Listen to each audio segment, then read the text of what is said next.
آج 18 رجب اتوار کے دن یہ وظیفہ پڑھ لو، اسی وقت پیسوں کا انتظام ہو جائے گا۔ یقین کرنا مشکل ہے لیکن ایک بار آزما کر ضرور دیکھ لینا۔ بسم اللہ الرحمن الرحیم۔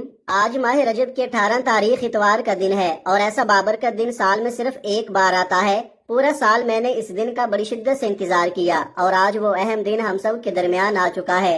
آج 18 رجب اتوار کے دن یہ وظیفہ پڑھتے ساتھ ہی اللہ رب العزت آپ کے پورے سال کے دن پھیر دیں گے، آپ کے تمام نصیبوں کو، مقدروں کو کھول دیں گے، راستوں کی تمام رکاوٹوں کو ہٹا دیں گے، آپ کو کامیابیوں کی طرف لے جایا جائے گا۔ آج جو شخص بھی اس خاص وظیفے کو پڑھے گا، اللہ رب العزت اس کے معاملات کو بہتر کر دیں گے اور غیب سے آواز آئے گی کہ آؤ اپنا رزق لے جاؤ۔ یہ وظیفہ کروڑوں کا ہے۔ آج یہ وظیفہ پڑھنے کے بعد آپ کے مقدر میں یہ تمام کی تمام رقم لکھ دی جائے گی۔ آج ماہ رجب کا بہت ہی خاص دن ہے، اہمیت والا دن ہے اور یہ مہینہ اسلامی سال کا 7واں مہینہ ہے۔ آج آپ نے اس خاص قبولیت کے دن، اس خاص برکت والے دن یہ خاص وظیفہ پڑھنا ہے اور رب کعبہ سے اپنی جولیاں رزق سے، دولت سے بھروا لینی ہے، اپنی پسند کا نصیب لکھوا لینا ہے۔ یہ کامیابی کا 100% یقینی عمل ہے۔ اگر آپ اپنے گھر کے حالات کو بہتر بنانا چاہتے ہیں تو آج اس دن کو ہرگز بھی آپ نے ضائع نہیں کرنا۔ دنیا داری میں، دنیا کے کاموں میں مصروف رہ کر اگر آج کا دن آپ نے گزار دیا تو پچھتاوا مقدر ہو جائے گا، پورا سال کا پچھتاوا ہوگا، کیونکہ آج وقت ہے اللہ کریم سے اپنی حاجات کو پورا کروانے، رب کی رحمتوں سے جھولیاں بھرنے کا۔ اس لیے میری آپ سے ہاتھ جوڑ کر گزارش ہے کہ آج اس دن کو ہرگز بھی لاپرواہی میں مت گزاریے گا۔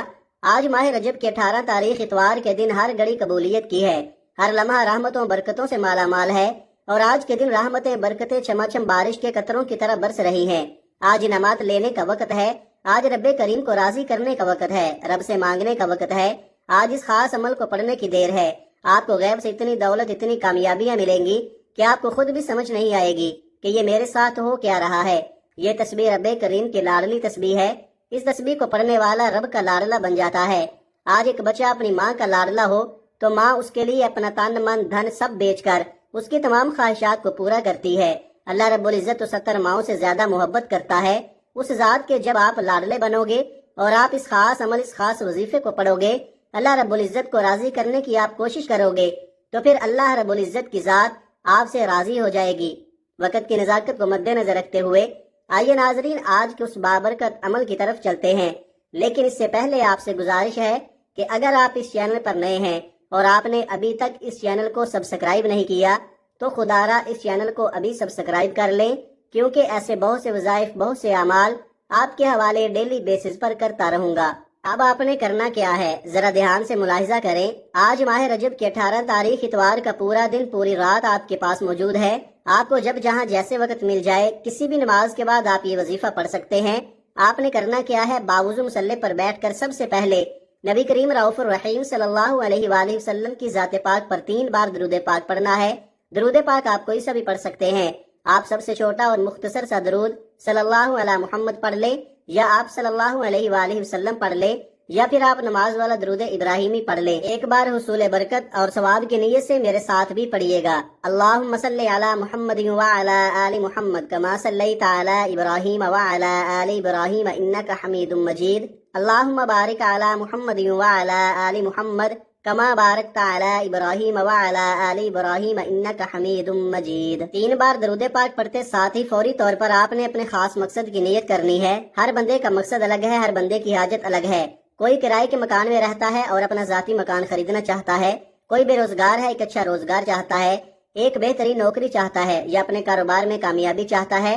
پہلے کاروبار اچھا چل رہا تھا لیکن اب کاروبار رک چکا ہے۔ کاروبار میں ترقی، عروج، کامیابی کے لیے آپ اس خاص عمل، اس خاص وظیفے کو پڑھ سکتے ہیں۔ آپ اپنے گھر کے حالات کو بہتر بنانے کے لیے بھی پڑھ سکتے ہیں، جلد شادی کے اسباب کے لیے بھی پڑھ سکتے ہیں۔ اگر آپ مقروض ہیں، قرضوں کی دلدل میں پھنسے ہوئے ہیں، اس دلدل سے نکلنے کے لیے بھی آپ اس خاص وظیفے کو پڑھ سکتے ہیں۔ الغرض آپ کا جو بھی مسئلہ ہے، جو بھی حاجت ہے، آج اللہ رب العزت کی بارگاہ میں سر بسجود ہو کر مانگنا۔ آج یہ نہ سوچیے گا کہ میں تھوڑا مانگ لوں، آج یہ نہ سوچیے گا کہ میں 1-2 لاکھ مانگ لوں۔ آج اللہ رب العزت سے جو بھی مانگیں گے، میرا اللہ آپ کو ضرور عطا فرمائے گا۔ اپنے خاص مقصد کی نیت کرتے ساتھ ہی فوری طور پر آپ نے ایک بار اعوذ باللہ من الشیطان الرجیم بسم اللہ الرحمن الرحیم پڑھ کر وظیفے کا آغاز کرنا ہے۔ تعوذ اور تسمیہ پڑھنے سے تمام شیطانی اثرات ختم ہو جاتے ہیں، اور جس کام کے شروع میں تعوذ اور تسمیہ پڑھ لیا جاتا ہے اس میں برکت ہوتی ہے، اس میں خیر ہوتی ہے، اس میں سلامتی ہوتی ہے۔ جب آپ نے اپنے تمام مقاصد کی نیت کر لی، تعوذ اور تسمیہ پڑھ لیا، تو اب آپ نے فوری طور پر اپنی آنکھوں کو بند کرنا ہے۔ پوری توجہ اور دھیان کے ساتھ آپ نے پہلے نمبر پر جو وظیفہ پڑھنا ہے وہ وظیفہ رب کریم کے 2 صفاتی ناموں کا وظیفہ ہے۔ یہ 2 نام جسے اسم اعظم کہا جاتا ہے، اور جس بندے کے ہاتھ میں یہ اسم اعظم لگ جاتا ہے اس کے منہ سے نکلی ہر بات پوری ہو جاتی ہے، بے شمار رزق اس کی تقدیر میں لکھ دیا جاتا ہے۔ یہ اسم اعظم یا حی یا قیوم ہے۔ یا حی یا قیوم کی فضیلت اور برکت کے بارے میں اگر بتاؤں تو صرف اتنا کہوں گا کہ آج کے دن کی ہر گھڑی قبولیت کی ہے، جس میں مانگنے والے کو چھپڑ پھاڑ کر عطا کیا جاتا ہے، جس میں مانگنے والے کی نسلوں کو رنگ دیا جاتا ہے، گھر کے حالات کو بہتر بنا دیا جاتا ہے۔ اللہ کے بندے، اللہ کے ولی، اللہ کے دوست کہا کرتے ہیں کہ یا حی یا قیوم پڑھنے والا رب کریم سے خزانے بھی مانگے گا تو رب کی ذات اس کے مقدر میں لکھ دے گی۔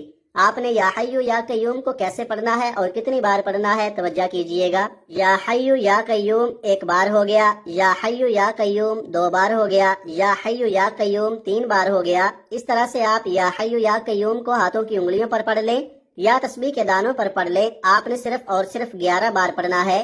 یا حی یا قیوم 11 بار پڑھتے دوران آپ نے کسی سے کوئی بات نہیں کرنی، نہ کوئی آپ سے بات کرے گا۔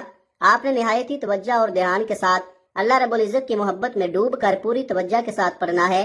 اللہ پاک کا کرم ہوگا، آپ رب کریم کے سامنے جس حاجت کو لے کر بیٹھیں گے وہ حاجت 100% گارنٹی کے ساتھ پوری ہو کر رہے گی۔ جب آپ 11 بار یا حی یا قیوم کو پڑھ لے تو اب آپ نے دوسرے نمبر پر جو وظیفہ پڑھنا ہے اسے غیبی خزانوں والا وظیفہ کہا جاتا ہے۔ یہ وظیفہ پڑھتے ہی فوری غیبی مدد آ جاتی ہے، غیب سے فرشتے آ کر آپ کی مدد کر جاتے ہیں، آپ کے بگڑے کام سنوار جاتے ہیں، آپ کی پریشانی کو دور کر جاتے ہیں۔ آپ نے قرآن پاک کی ایک آیت حسبنا اللہ و نعم الوکیل کو پڑھنا ہے۔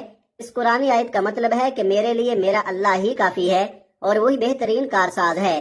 جب بندہ اس فانی دنیا میں رب کو پکارتا ہے کہ میرے لیے صرف میرا رب کافی ہے، رب فرماتا ہے جاؤ فرشتوں اس بندے کے منہ سے نکلی ہر بات کو پورا کر دو، یہ جو مانگتا ہے، جتنا مانگتا ہے، جیسا مانگتا ہے، غیب سے اس کی جھولیاں بھر دو۔ اگر آپ بھی غیب سے اپنی جھولیاں بھروانا چاہتے ہیں، اگر آپ بھی غیب کے خزانوں سے جھولیاں بھرنا چاہتے ہیں تو حسبنا اللہ و نعم الوکیل پڑھنے کی دیر ہے۔ میرا رب آپ کو اپنے خزانوں سے مالا مال کر دے گا۔ توجہ کیجئے گا، آپ نے اس آیت مبارکہ کو کیسے پڑھنا ہے اور کتنی بار پڑھنا ہے۔ حسبنا اللہ و نعم الوکیل 1 بار ہو گیا، حسبنا اللہ و نعم الوکیل 2 بار ہو گیا، حسبنا اللہ و نعم الوکیل 3 بار ہو گیا۔ اس طرح سے آپ ہاتھوں کی انگلیوں پر پڑھ لیں یا تسبیح کے دانوں پر پڑھ لیں، آپ نے 100 بار پڑھنا ہے، یعنی ایک مکمل تسبیح پڑھنی ہے۔ یہ تسبیح پڑھتے دوران آپ کی جو بھی حاجت ہے، جو بھی خواہش ہے، آپ رب کریم سے مانگتے چلے جائیں۔ اگر آپ پہاڑ جتنا سونا بھی مانگیں گے تو میرا رب خزانہ غیب سے آپ کو عطا کرے گا۔ حسبنا اللہ و نعم الوکیل 100 بار پڑھنے کے بعد اب آپ نے تیسرے نمبر پر جو وظیفہ پڑھنا ہے یہ قرآنی سورت کا وظیفہ ہے، جسے دولت والی سورت کہا جاتا ہے۔ اس قرآنی سورت کو سورہ کوثر کہا جاتا ہے۔ جب حضرت محمد صلی اللہ علیہ وآلہ وسلم کو کفار نے نعوذ باللہ طعنے دینا شروع کیے، آپ کو برا بلا کہنا شروع کیا، تو اللہ رب العزت نے حضرت جبرائیل امین کو وحی کی کہ جاؤ سورت الکوثر کا تحفہ میرے حبیب کی بارگاہ میں پیش کرو، بے شک کفار ہی ہیں جو بے نسلیں ہیں۔ یہ اللہ رب العزت نے اپنے پیارے حبیب کی طرف سے جواب دیا۔ سورہ کوثر کے آپ نے پہلے بھی بہت سارے وظائف پڑھے ہوں گے، بہت ساری تسبیحات پڑھی ہوں گی، لیکن یہ آج کا عمل بہت خاص ہے۔ یہ آج کا عمل یقین کریں آپ کے معاملات کو بہتر کر دے گا، آپ کے رستوں کی رکاوٹوں کو ہٹا دے گا، نصیبوں کو کھول دے گا۔ سورہ کوثر کی تلاوت سماعت فرما لیں۔ اعوذ باللہ من الشیطان الرجیم، بسم اللہ الرحمن الرحیم، انا اعطیناک الکوثر فصل لربک وانحر انا شانئک هو الابتر۔ آپ نے سورہ کوثر کو صرف اور صرف 29 بار پڑھنا ہے اور ہر بار بسم اللہ کے ساتھ پڑھنا ہے۔ اگر ہم پر ایک بار نظر رحمت ہو جائے تو وہ پوری زندگی کے لیے کافی ہے۔ بس اپنی نماز کو بتائے گئے طریقے سے پڑھنا ہے، آرام آرام سے پڑھنا ہے، جلد بازی میں نہیں پڑھنا۔ بعض لوگ جلدی بہت کرتے ہیں، دیکھیں جو بندہ جلدی کرتا ہے نا وہ بندہ کبھی کامیاب نہیں ہو پاتا، کیونکہ اس کی ترتیب صحیح نہیں ہوتی، اس کا دھیان، اس کی توجہ نہیں ہوتی۔ لیکن آپ پورے دھیان اور توجہ کے ساتھ یہ وظیفہ پڑھیے گا۔ جب آپ یہ تینوں اعمال بتائے گئے طریقے اور ترتیب سے پڑھ لیں تو آخر میں پھر 3 بار درود پاک پڑھیے گا جو آپ نے عمل کے شروع میں پڑھا تھا۔ اب آپ کا عمل مکمل ہو گیا۔ میں نے آپ کو وظیفے کا مکمل طریقہ اچھی طرح بتا دیا ہے کہ آپ نے کتنی بار پڑھنا ہے اور کیسے پڑھنا ہے۔ اب آپ نے کیا کرنا ہے، اب آپ نے اللہ کے حضور خصوصی دعا مانگنی ہے اور اپنی ساری حاجات، ساری پریشانیاں، سارے مسائل اللہ کے سپرد کر دینے ہیں، اور رو رو کر، گڑ گڑا کر، سچے دل سے، پورے یقین کے ساتھ اللہ سے مانگنا ہے۔ اللہ پاک آپ کو خالی ہاتھ نہیں لٹائے گا انشاءاللہ۔ دعا ہے کہ رب کریم میرا سنانا اور آپ کا سننا اپنی پاک بارگاہ الہی میں قبول و منظور فرمائے، آمین ثم آمین۔ محترم ناظرین، اپنے رزق میں برکت اور وسعت کے لیے اللہ تعالیٰ کے 99 ناموں میں سے کوئی ایک نام کمنٹ میں ضرور لکھے۔ جزاک اللہ خیرہ۔ اللہ تعالیٰ ہم سب کا حامی و ناصر ہو، آمین۔ اپنا بہت سارا خیال رکھیے گا، ہمیشہ ہنستے رہیں، مسکراتے رہیں، اور مجھے بھی اپنی نیک دعاؤں اور نیک تمناؤں میں لازمی یاد رکھیے گا۔ ملتے ہیں کسی اگلی ویڈیو میں ایک نئے وظیفے کے ساتھ، تب تک کے لیے اللہ حافظ۔ السلام علیکم ورحمۃ اللہ وبرکاتہ۔